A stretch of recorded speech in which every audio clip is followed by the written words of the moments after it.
Deborah's last day.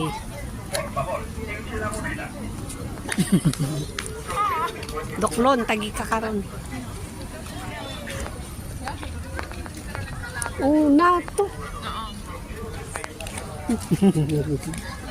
Deborah last day today. Mapaano paniksang buhok.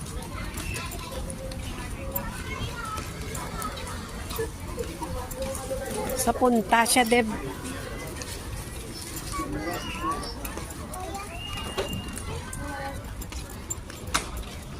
Sa punta siya, no? Sa punta siya, bye-bye.